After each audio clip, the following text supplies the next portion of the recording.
Your girl HP is on her mark, so get set ready. On your mark, set, go. Oh yeah, make we chat about it. What if I said make we chat about it? Or on left, make we chat about it. Check and feel at the topic. Oh, make we chat about it. Latest news, make we chat about it. All your views, make we chat about it. Check and feel, chat for set. With your girl HP. Good evening, good evening, good evening. Hello, hello, hello. It is another Thursday. Yes, it is another Thursday night. And of course, we are back here with HP Chat Track. And I hope you've been having a great week so far. I hope you've been having a productive week, a positive week so far. So I just want to welcome each and everyone wherever you're tuning in from. Welcome, welcome. And for those who are returning, welcome back. And for those who are joining us for the first time, welcome and thank you for being here. This evening, tonight, you asked for it. I throw out a question. I asked, what would you like to see? And someone responded by saying, we would like to see more student athlete parents telling their story. And tonight, I have with me a parent of a student athlete, and she will be sharing her story, the journey of her and her daughter. So we are going to get right into it. So help me to welcome Tracy Ann Howell. Welcome, Tracy Ann Howell, to the show, and we're going to have a great night. Mommy, welcome. Welcome. Thank you for having me, HP. Happy New Year. Thank you. Happy New Year to you too. My first question to you is, I'm going to throw this out to you. You're the mother of a student. What is that job like for you? Because I'm sure it is a job. What is it like? Okay, my daughter, she's actually 17. She'll be 18 next year. So she's in sixth form at Immaculate. So to be an athlete for her, it entails a lot of sacrifices, firstly, because she has to balance the schoolwork and the track and field. So the challenges that I have is time management. Time management is of key importance, and the commute. And there are times when the training is outside of the school hours. For example, we just had Christmas holidays, and they had to be at school outside of the curriculum. How ready were you when before we get to that, at what age did your daughter decided that she wanted to do sport? Let me see. I think she was at Peter and Paul. She was about 4 years old. She was doing great feats at Peter and Paul at just age 4. Wow. How ready were you as a mother when your daughter came and she said, Mom, I want to do sport? How ready were you financially and emotionally? Because I know that to play sport, it takes money. Parents need to have money to send their kids to camp, to training, all of that. How prepared were you financially and mentally when your daughter announced that she wanted to do sports in high school? Okay, as I said, I saw that she had talent from she was about 4 years old. Then she had gone to live in London for a bit, and she was doing football. So I was thinking football or tracks, which would be a better fit for her. So I found that I actually loved the idea because we were coming off the heels of great stars like Shelley and Fraser Price. So when she wanted to do track and field, I knew she could do her schoolwork, so this would be a balance. So I was maybe more elated than she was. So yeah, I was really, really very happy. Before she decided that she wanted to do track, how many sports children tend to want to explore different sports, especially at a very young age? How many sporting discipline did she go through before she decided that this is the one that she wants to do? As I said, she did track and field at Peter and Paul, When she was in Mm-hmm. London, she played football. So at that time, two primarily. Okay. Yeah, two Okay. primarily. Okay. Okay. Um, Balancing academics and sport is not an easy thing. I've heard that it's not easy, but how do you and your daughter manage to balance both? Because they're both demanding. What kind of system have you used to balance her academics to ensure that her homework is done, her studying is done, and also to play the sport of her choice? Well, I can't take too much credit because she does manages her time well. She has structures in place. So she sets time. So she says like for half an hour, just for example, for half an hour I'll be studying English, and then after the next half an hour I'll be doing Spanish. So she balances her time. But I, as her mom, the support I offer is I take a little of her in terms of like laundry. I do her laundry. I do stuff to like breakfast and stuff. I ensure that she has her breakfast, whether I prepare it or she prepares it, but I ensure that she has something before she goes to school. And then one of the things that she likes to do, she likes to talk to me in the morning. So even just to be a listening ear, providing support, yeah. Which of the strategies that you guys use, which of the strategies you found most effective of all the strategies? The strategy I find that works best is that she manages the time. I don't tell her, well, you have to do this right now and then no. She manages the time. Last year, especially when she was doing CSEC, she did art as a subject, and that took a lot of her time. So then she came under a bit of pressure, but it was always her decision to manage the time. I wasn't offering over her to say you have to do this now and do that now. I trusted her. I created a safe space where she made the choices at the time that she thought was best for her in managing her time. Communications as it relates to sports and teachers. Do you find communicating with her coaches easy? Yeah, yeah. We have a parent group, and Mhm. the coach, they put information in the parent group, and if they're at training, you send pictures of them at training. So we really do have excellent communication. And when they're traveling, the consent form comes early, we sign and we send back. So we really have good communication. I'm glad that you mentioned traveling as a parent of a girl, student athlete. What are some of the fears that you have as a parent as it relates to, when your child have to travel for an event or something? What are some of the fears that you have as a mother? My fear is really at a minimum because we have mothers or parents rather who volunteer to go with the team. So for example, they're going to let me say the stadium. There's always a parent who is there as well. And the girls, they really, if they're uncomfortable with anything, they really do talk up. So my fear is kept at a minimum because we'd have gone over acceptable touches, what is not comfortable with you, setting boundaries. So my fear is really kept to a minimum. Goal setting and the motivation. How motivated is Jan, or is it that you have to initiate her motivation?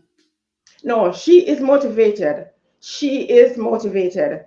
She she embodies the motto at IMAC. She's an immaculate girl. She strives for excellence. So the motivation comes, it's just innate, it just comes readily. She is motivated because there are other sports she could have done, but she chose this. So she is motivated to see her dream come to fruition. Wow. As a self-motivated child, tell me one of the short-term or long-term goals that she would have set for herself. uh, One of the short-term goals I know that she has is that she wants to, like, she's the captain of the B team, so she wants to go on the A team. So that is a short-term goal. Interesting, interesting. Um, what motivates her to want to continue? The fact that she's on a B team, and of course we know that sometimes children tend to, get a little bit emotional if they're not where they want to be. What motivates her to want to continue to put in that work to get to the A team? Well, she'd rather be the star of the B team than be way down on the A team. So that's just her mindset. So what she knows that there's room for improvement. So once she has made it, she has once she has gotten better, because she knows it's a process. That is it. She doesn't think that, okay, because I train, I'm automatically good. She knows it's a process. She knows that week after week she puts in the training, she gets better. So she trusts her coach. That is very important. She trusts her coach to place her at the right level and what is best for her. Earlier you mentioned time management. Even though academics and sports, they're very time consuming, they demand a lot of time. As it relates to chores, how do you fit chores into her routine? Honestly, I tell her. So our chores are very minimum for now. So, but before, say for example, she's on bathroom duty, I'm like, it has to be done. So it's not like a lot she has to do, but what she does, she has to do it properly, or she can't go to training on a Saturday. Okay, so there is an incentive. So you've created a system where there's an incentive to continue doing sports if she get her chores done. And as I said, it's not hard for her. She wants to go, and she does. She's an obedient child. She knows what is required for her schoolwork, for her training, for her housework. So she does the chore because she doesn't want she wants to go. She knows what is required, so she does it. So she knows that, okay, I need to go to training on a Saturday. So my mom says I need to do the bathroom. She does it, and interestingly, that is it.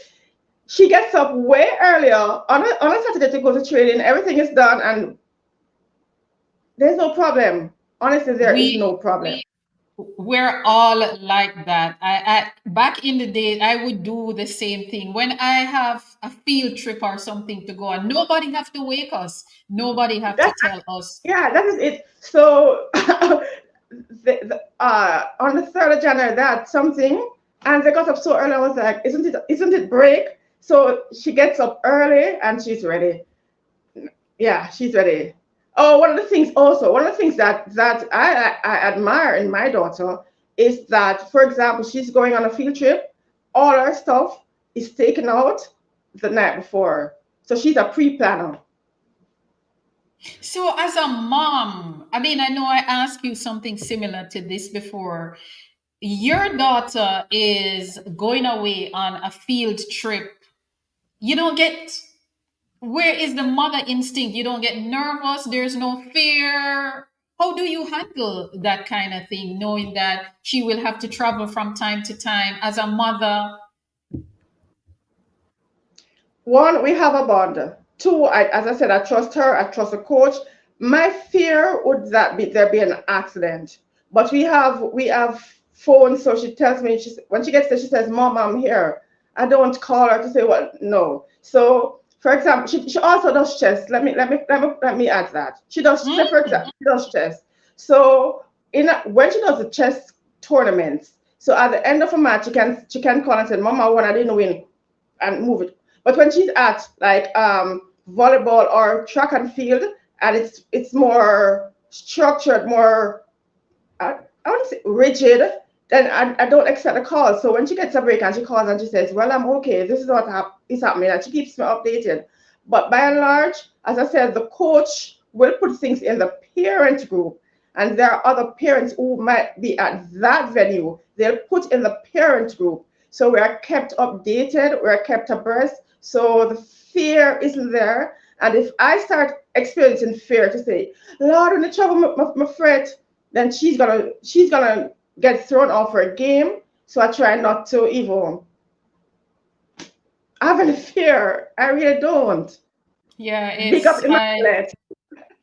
yeah, it's and the reason why I keep stressing on it is that I know that a lot of parents would have their fears and they want to know blow by blow, minutes or hour, what is happening with their child, especially if they are at a camp where they have to be away from home. But in what ways do you believe that sport has contributed to your child's personal growth and development? Oh, I really believe sports as well contributed. It gives her discipline. Even though growing up she was disciplined, she's always disciplined. It teaches her it's sport teammanship. So you're only as good a player as your other competitor. Hmm. I'm saying a link. It's a link. So it's not. It's Yeah. not for you to go and shine and Yeah. outshine anybody and this and then the glory comes to you and no. So it's at this level. Teamwork makes the dream Teamwork. work. Yeah, teach her cohesiveness as a team. And I always tell her the nail that stands out will be hammered in. So you go out there and try to create all this unnecessary gymnastics for attention, and it won't work out really. Yeah, that is so true. But earlier you were talking about challenges and resilience and stuff. Mental health is a real deal. What kind of strategies do you use to block out negativity, peer pressure, and anything that would keep her down? What kind of strategy do you use in order to keep her focused and keep her mental state on her mission? Okay. Um. Again, I know she knows this. She knows the sites that is permissible that she watches. So she watches that. Also, I must add this. She goes to youth fellowship on a Friday. So that is what she looks forward to. So when she has a rough week, she wants to go to youth fellowship on a Friday. At youth fellowship, well, the really youths her age basically going through some or similar things that she's going through. And they also have something where she draws. So she draws and she paints. So she likes that. So that is an escape mechanism for her, but interacting with her peers at church, I would say, is the biggest thing to keep her grounded after a very rough week. Interesting. Very nice. Very nice. Most student athletes or youths in general faces challenges. We all faces challenges. How does Jan approach setbacks or disappointments in her sport or academic journey? As I said, it's a trust relationship with she and the coach. When there's a setback, for example, she didn't get to play, she didn't get her time this at this meet, she wasn't selected. She has to know that the coach is doing what is best, not just for her, but the team. So collectively, the dream is to win or to put the best show forward. So you might not be the best fit right now at this match, but that doesn't mean that you won't get another chance. So what I tell her is that it might not be your time now, but continue training with the same level of enthusiasm, give it your all, and then the next time you might just very well be what the coach is looking for at that time. So even though you as a mother tells her that because it's the right thing to tell her, but she as a person, how does she respond when she's not chosen, or she failed an exam, or she did not get the grade that she wanted to get on an exam? What is her reaction like? Jen is a very high achiever in schoolwork. So as I said, she has her timetable and she studies. When she doesn't get a grade, she mopes. Yeah, she mopes. And mom, but I did all the school, all the work, and the market really hard. And I keep on telling her is that it can't always be 100%. You are going into the work world where the bar is going to be set higher. So you have to bounce back from this. You didn't do well enough. You didn't do not well enough. You didn't do what you liked. So you didn't get a. She likes to hover around at like 90s. So you didn't get a 90. It's not the end of the world. Very And ambitious young lady. yeah, yeah. For C-Sec, she got 7 ones and a 2 in art. So Wow, yeah, congrats. thank you so much. That is a big deal. Yeah, Your daughter, her father, she lost her dad at a very tender age. And what was that like for the both of you? Because at that time she was in second form, third form. yeah, yes, she Tell me a was. little bit about that big loss for her at such a tender age in high school. What kind of system did you use to keep her on track? Tell me a little bit about that story. That was a very difficult period because it was also a COVID period. So I wasn't in Jamaica at the time. I was living abroad. So when he died, I was like, wow, I'm in the middle of a pandemic. We've never experienced this before, and I didn't know how long it would have gone on for. So my decision was the first flight out of Canada, I'd be here for her. So that was it. I came back and be her support. She doesn't talk a lot, so she internalized a lot. But then she drew a lot. As I told you, she does art. She did art at CSEC. So she drew a lot, she painted, and she did crochet. So she always she channeled her emotion, everything into art. When she wants to talk, I'm here to talk about it. So I don't pressure her, and I'm saying it's okay to talk. And if she wants to talk, she talks. And if she doesn't, I don't force her. So, based on the fact that she did not talk, but observing her, what was that like for her being around her dad, and eventually he passed? How did she really navigate that period? Mom wasn't here, dad is dying, and it's COVID. She ah she navigated it because she has support. We have support. So there was the family support, and in the family and friends, they see us as a shining star. So everybody will say, "Oh yeah, oh you do this, blah blah blah," and encourage her.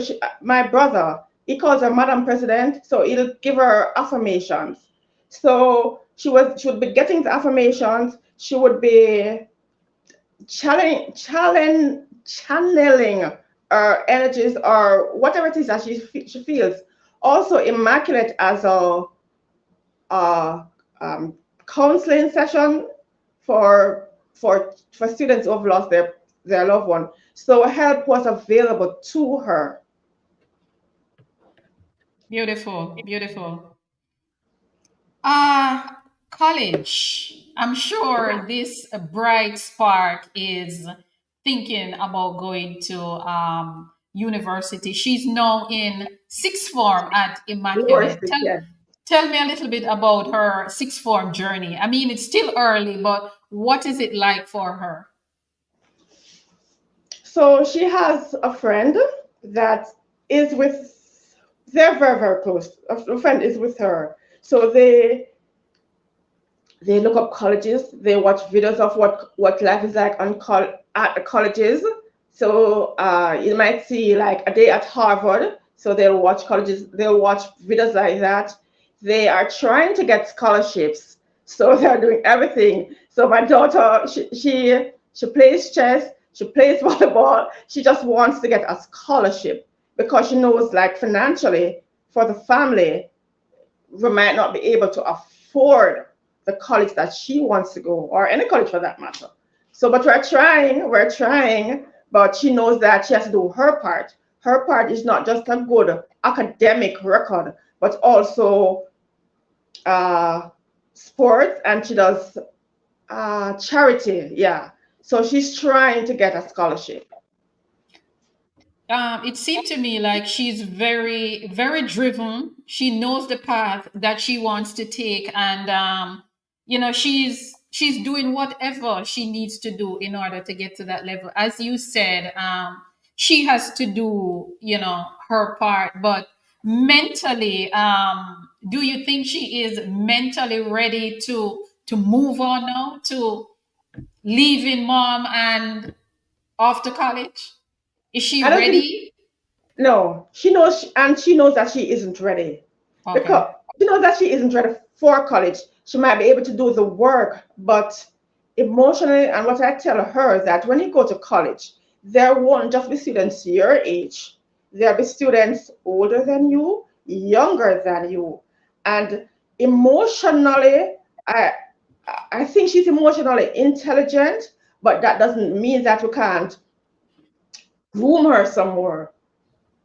So I think, and she wants to do upper six. So we're in the period. I'm slowly letting go. What it's hard, but I'm slowly letting it go. And she knows that she has to face the real world. Yes, yeah. But it sounds as if it is interesting that you said she's 17 and she is emotionally intelligent. This is not something that you see every day. And, if she wants to go to upper six, I always tell people, I think going to sixth form in Jamaica is the first step to going to university. You're actually grooming them to go to another level, because in sixth form you have to plan your schedule. You're basically on your own in terms of some of the decisions that you have to make. So that is good. But if she is considering pursuing both sport and academics, how would you encourage her to navigate the path of both? I'll tell her that it can be done, or I've told her it can be done, because what she's doing is admirable, but it's not. She's not the first person who has done it or attempted to do it, and there are people, average people, that have done it and they have garnered success in both fields. So if this is something that you want, it's not going to be presented on a platter for you. You have to Yeah. go out there and you have to earn it. You have to want it, and not just want it. You have to want it badly enough. You have to want it to know that, okay, I have training, so I can't stay up late to watch my videos. It's late. So when grandma called me and talking, as I said, grandma, I have to rush, I have to go. And grandma feelings will be hurt because I know my mom, but she said, grandma, I have to go. When I said, Jan, she said, Mom, you understand? So sometimes, like me, she'll be studying and, how are you doing? How are you doing? So I know, like, okay, I don't have to micromanage. I don't have to hover over. I don't have to watch her. And I need to know that sometimes, um, just let her be. And if she needs the help, she'll call. But sometimes I go out there and I distract her. So that is it. Yeah, you're right. She will, going to college is you're in a world where you are responsible for you, even though you have support back at home and stuff. But while you're there, you are actually navigating life on your own. So, it's good that you're teaching her to compartmentalize, how to handle her emotions, mental health issues, and all of that, because I know people who have gone overseas to study, and because of homesick, some people drop out, some people don't bother because they get homesick and they're not able to navigate that space on their own. So that is very important. It's very, very May important. I interject, HP? Sure. Um, she has lived abroad. I told you before. So she she got a little taste of school overseas. Secondly, her sister, well, her father, she has sisters who studied abroad. So she tells herself, if my siblings have done it, it's nothing new to the family. It's not foreign to the family. I too can do it. I too will do it. And she had, I sorry, I should have brought some of like vision boards. So she has her vision board, she has her plan, and she goes over. So she is really ready, not just in her mind.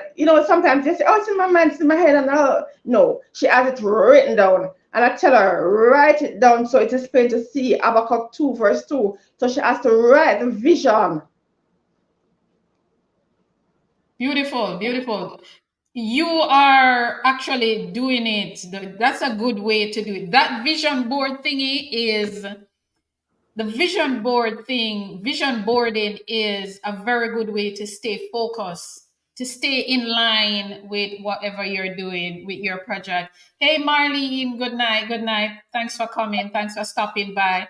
But as a mother of a student athlete, the struggles, tell me a little bit about some of the struggles and challenges that you might face going through her rounds from first to fifth form. She's now in sixth form. Just share a little bit. The first challenge for me, because when she got her GSAT, I wasn't living in Jamaica. I was going to school abroad. So she had to be self-reliant, like with her projects. She had to do them largely by herself, and that for me, that was an emotional breakdown for me, because I wanted to have contributed in that way. So I was contributing by being on the phone on some of the assignments. I would help her through, but just on the phone. So that was one of the hardships for me. One of the other challenges I had was financial challenge, because I said from first to fifth form, her father died of cancer. So that was a costly venture. So the money was tight, or at times tight, because I tried businesses in Jamaica, but as a woman, as a female, it's another level. Everybody, firstly, they tried to rob you, they tried it 2 times. It was just something at the time I had to step back. So financial issues were the main focus. Also, nutrition. She might eat the same thing over and over and over. So, for example, she's in the porridge phase, so she might want porridge every day for this period, or it might be a ripe banana. So that too, Mom, I'll eat when I get to school. That too, but so that was also a challenge. So those 3 were the main challenges I experienced. Wow. Good. The good thing is that you guys, overcome those challenges, and look at her now. She is in sixth form at one of the most prestigious high schools in Thank you. Jamaica. Tell me a little bit, Mom, how do you feel about that? Pardon? Tell me a little bit about that achievement. How do you feel knowing that you're her mom? Tell me about your emotions. No, sir, prior to that, my emotions as it relates to what? Her achievement, the fact that she has gone through first to fifth form, she's in sixth form, she got her CSEC exams, she's at one of the most prestigious high schools in Jamaica. As a mother, tell me about your proud feeling towards that. I would proud is an understatement. Mom, you don't look proud. Mom, you don't look proud. You don't sound proud. But one of the things I said, proud is an understatement. But Jen has been excelling from preschool days. So I remember when she just started preschool, her dad told her that for every A she got, he would give her $1,000. So when she came back, so first, like, the first step, so that would be $3,000, and it was just too much. And I was like, no, we incentivize people who are not doing well. You're doing well, so you don't need that incentive. But I'm really, really, really, really, really proud. When I say I am proud, it's beyond words. It's an emotion I can't ever put into words, because as I told you, I was abroad. So at grade 6, she was dealing with her father being diagnosed with cancer, her mother being away. So her sister held it down for her. My sister held it down for her. So there was family support, but her parents were largely unavailable in some ways. Even though I was there financially and emotionally, I wasn't here physically. So that's a toll. So when I see she's that immaculate, and she has been on the honor roll every single term for the 5 years. So that's 15 times, and she has the plaque. So I'm like, thank you, God. Thank you, God. There are so many things that could have happened to her. Yep. She could have. Yep. There's so many things that could have happened. So when I tell her, I am proud, I am proud. And every prize giving, I am there, because she does something to always get a prize. So that makes me more than proud. But also, even though I am proud, I am not like a show off, and nah. The pride is contained. Right? Yeah, I'm very humble with it. The pride is contained, but she knows that we are proud. Not just me or mom, but the team, the unit. My neighbor is the one that takes her to school. And the night when 6 results came out. So they said it would have been at 5, then they moved it to 6, then they moved it to 11. So it was like, when the results came out, and I got the call, and I called him and said, oh, I was waiting for the call. So there were so many people waiting to hear what she did, how she did. There are so many aunties that have supported her. My friend, she helped her. Pauline, she helped her with her Spanish. So when the results came out, she wanted to know what she got. So she was there championing the cause. She's proud. I am proud. Everybody is proud. So collectively, my daughter's success is for every one of us that has contributed. Even the lady that used to take her to school, our bus lady, is she doing? Oh, I'm proud, my baby. And yeah, so I am proud to be her mom. I am proud when others are proud, and I'm proud that she has held her head high, because we're in a society where sometimes young girls aren't allowed to grow, to thrive, to be the best that they can be. So yes, I am proud. I am beyond happy.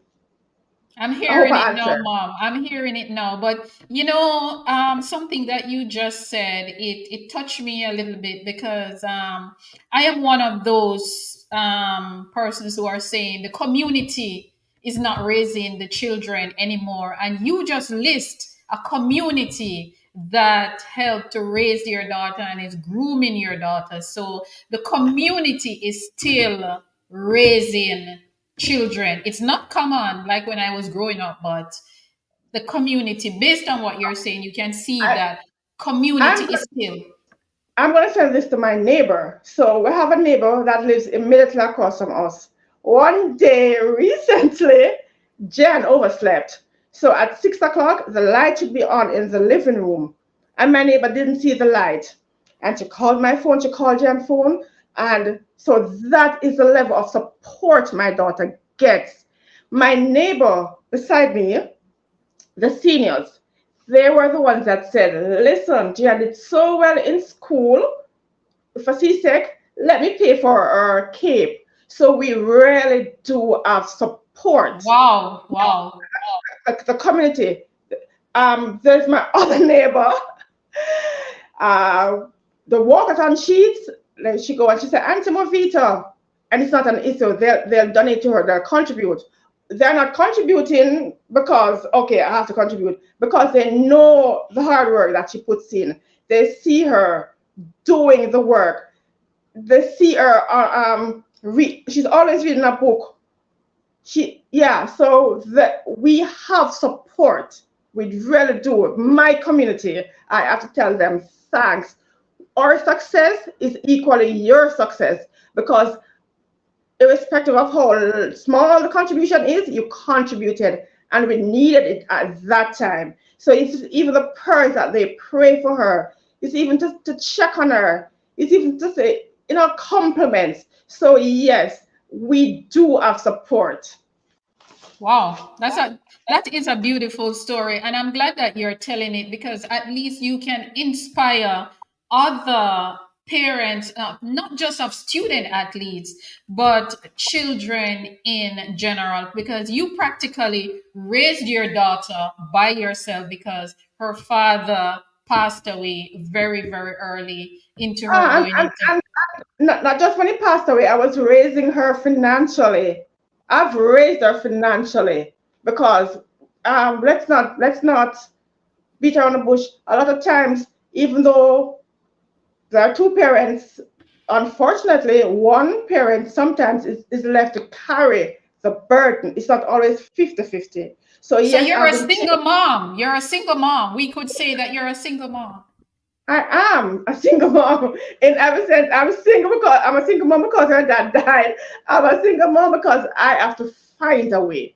I can't tell her that there's no It's way. all it is so sad. You know what is so unfortunate and what is so sad? The mothers always have to find a way. Even when the fathers say, okay, I can't do it this week, I'll do it next week.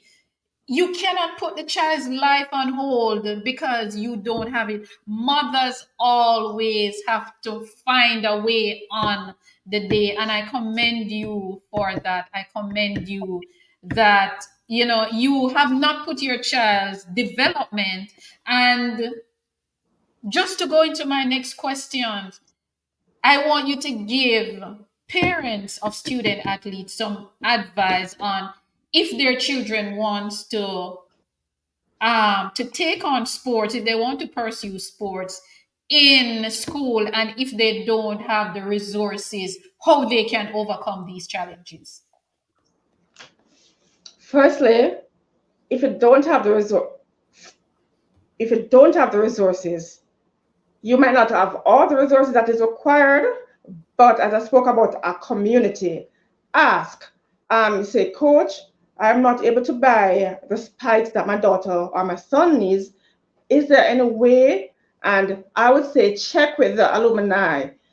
There might be, not must be, there might be past students who can offer some form of assistance.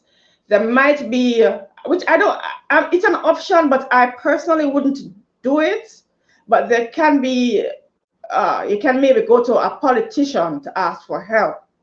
That gets tricky at times because you don't want a child to, after the success, there's a camera coming, this is, no. But that's also an option. So if the child really has the ability, and because the parent is able to provide the needs, the child talent goes down the drain. That happened with my brother, so I can speak on it. My brother was an athlete and he didn't get the help he needed to go on. So I personally think that if the parent isn't able to finance that dream, and there is talent, not We just have a not. lot. We have a lot of talents in Jamaica. From humble beginning, we have a lot. Yeah, hold on. Yeah, I do understand. I do hear that, HP, but sometimes the child may run and the child did okay, and the parent or someone pushes the child more than the child, the parent or the community or whomever, whatever, wants it more than the child. The child is just not motivated and focused on doing that, and it push the child into an area that the child isn't even good in. So if the child really wants it, the child is putting out the effort, the child is doing this, the child is doing that, it shouldn't be a situation where there is the parent just fold them hands there and say, well, boy, I'm not the money and I eat that. No, I don't believe that. Fight for your child, hunt, ask. Principal, listen me. I might not have the money for lunch. Can my child get something to eat? can my child be provided with this? Can my child be provided with that? We don't have the money to pay for, but to pay for uniforms. Can my child have a payment plan? But there must be there's always an option. We have to maybe delve deep within ourselves to look outside of the box and come up with something else. You are totally right.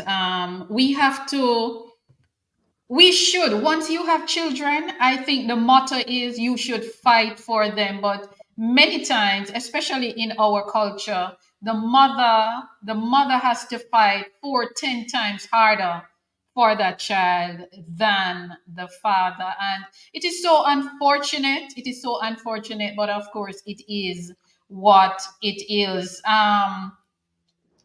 Where would you prefer for your daughter to? I'm just going to ask you some questions now. Where do you prefer for your daughter to go to college? At home or abroad? Abroad. Abroad. Are you a Yes. clingy parent? Are you a clingy parent? No. No. Okay. So I guess hence why you say abroad. What abroad though? It's really what she and I think why my daughter does well in school, because I don't pressure her to do. I don't pressure her to say you have to get 80, you have to get 90. This more, this more, this. She knows that a level of excellence is expected, and she delivers. So because she delivers, it's not me. I wanted to go to Harvard because I wanted to go to Princeton. No, she has her own little dream. She has her own. She knows where she wants to go, and she has shared where she wants to go, and I support it. So if tomorrow it changes and she says, listen, mom, UA has a great program. UTech has a great program. CMU has a great program. I've changed. I want to be here. So whatever it is that she decides, then that is what I support. As it is right now, abroad has better labs. She does the sciences. So abroad has better labs. There are better scope for her for growth. And I would want that for her as much as she wants it for herself. Yeah, you're right. You are right. You are right. You are right. We know that the decision is ultimately your child's, but in the back of your mind, do you have a preferred career path for her? We know that you allow her to choose, but tell me now, in your mind, would you prefer for her to do this or to do that? Yeah, certainly. I want her to be a doctor. I want so there are two things I want her to do. I want her to be a doctor, and I want her to be a chef. Okay. And what is her choice? She's I'm an on around being in medicine research, really research. Okay. Okay. Yeah. Okay. Yeah. Okay. Because Oh, I know. other career choice I'd like her to do is makeup. So I said, girl, Okay. you can go make some makeup. That's what's It trending. is a big business actually. It is a It very is. lucrative business. Yeah, Yeah, it but is. It is. that would be my dream, and I can't have her. I can't live vicariously through her in every situation, but that would be my choice. Yeah. Yeah, you're right. Because parents, we do have a career in our mind that we would want the kids to pursue. But of course, a lot of parents, especially now with our generation being parents, we allow the children to have a say in what they want to do. Before, you had to do, your parents said, oh, I want you to be a lawyer, I want you to do that. And that's what you have to pursue. But now children are getting an opportunity to have a say in their future. I've heard stories of parents sending their children to do this career, for this degree, for that degree, and the child didn't want it, but they had to do it. And they're also and I want to use this to appeal to family members or whomever is paying for it. So because Auntie is in England, and Auntie's sending the money for little Mary Jane to go to school, Auntie never even do good in school yet. She said, you have to be a doctor. poor Mary Jane can't even stand the sight of blood. But because Auntie is sending the money, Mary Jane feels maybe Jane is obligated to live Auntie's dream, when all Mary Jane wanted to do was to be whatever it is that she wants. So maybe she wanted to be a dressmaker, a designer, a chef. Yeah, and I remember, as I said, dressmaker, that's a very interesting point. I remember the gentleman who owned Taylor's,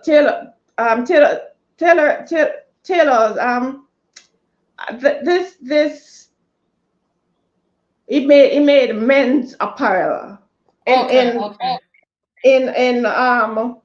where Pablo's is. Spencer's Tailoring, yes. Oh, Spencer's, okay. And at first he was saying that they were saying, oh, you can be a tailor, whatever. And he had one of the finest establishments.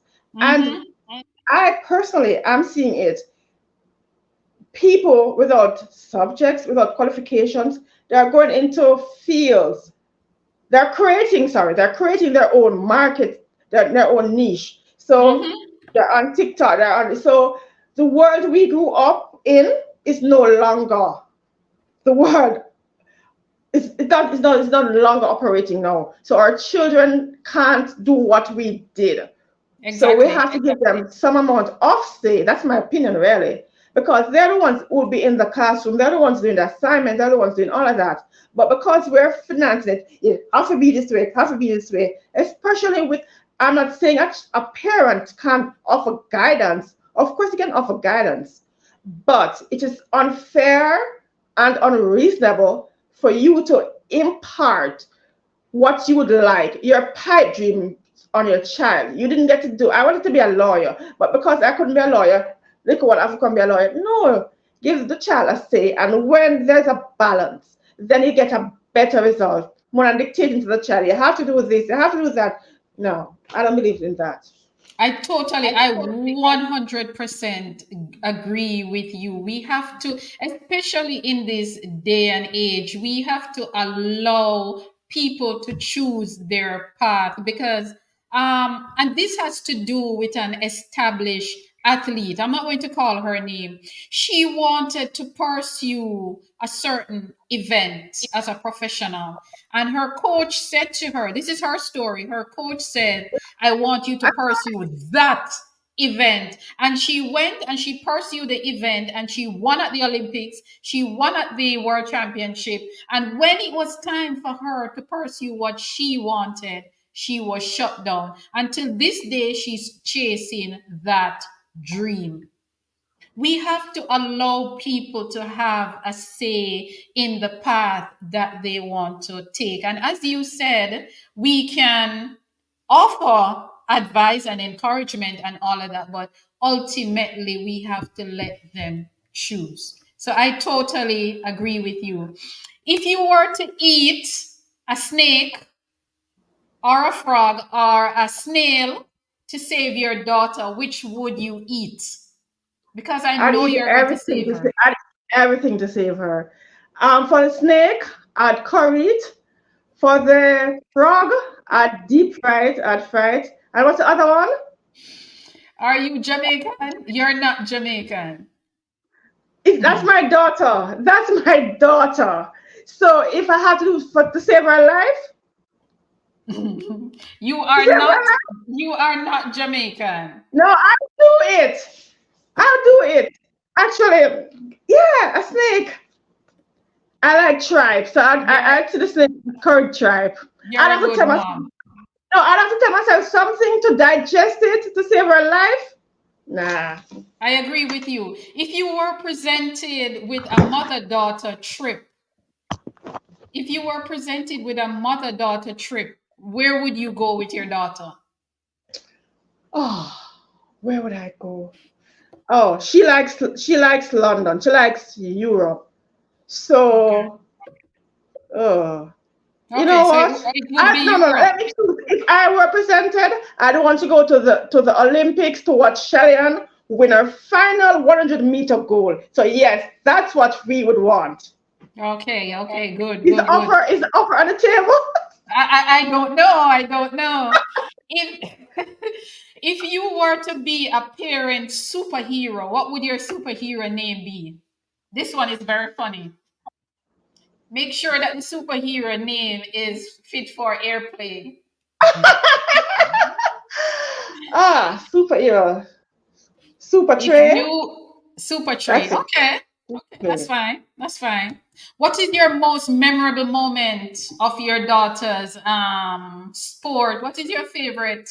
What is your most memorable sport moment of your daughter?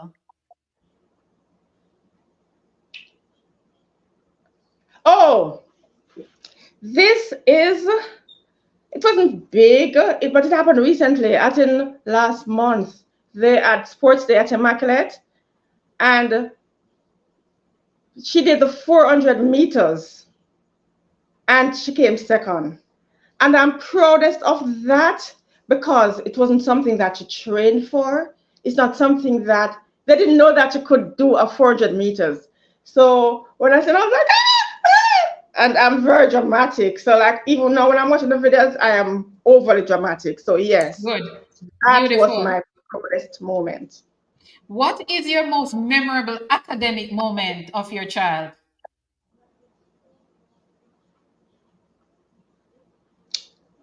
Can I repeat that? Sorry. What is your most memorable academic moment for her? When I got the call that she passed for Immaculate. Wow, must have been.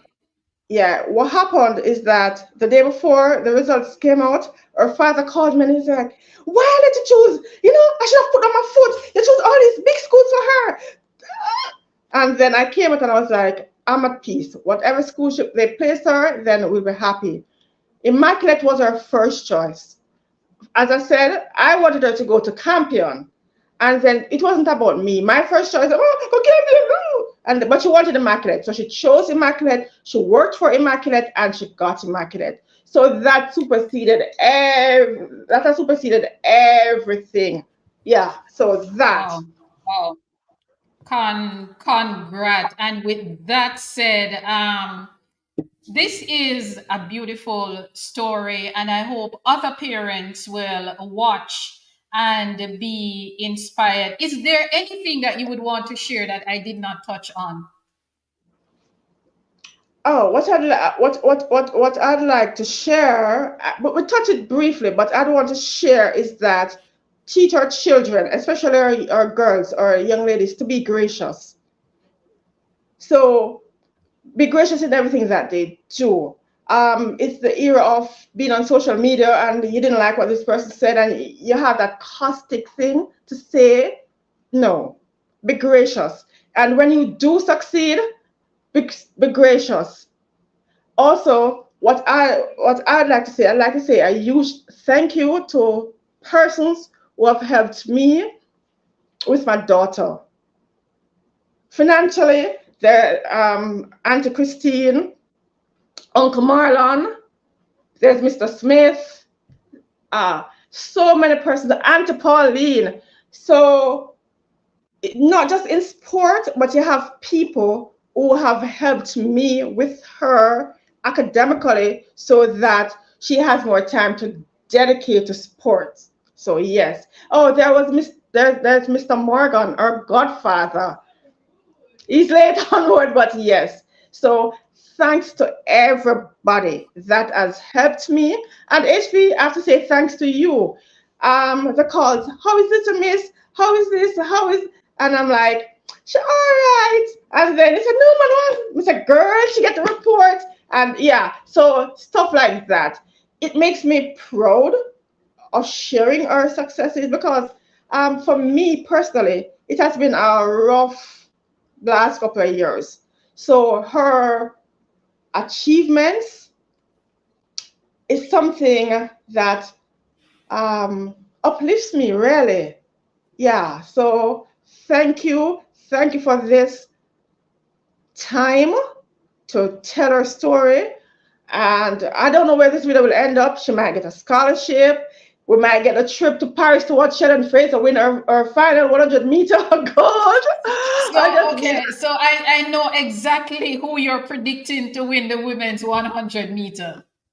Yeah, yeah. And I'm not taking anything away from anybody. I mean, I'm being I know. facetious, joking, but our caliber of athletes, when I look on a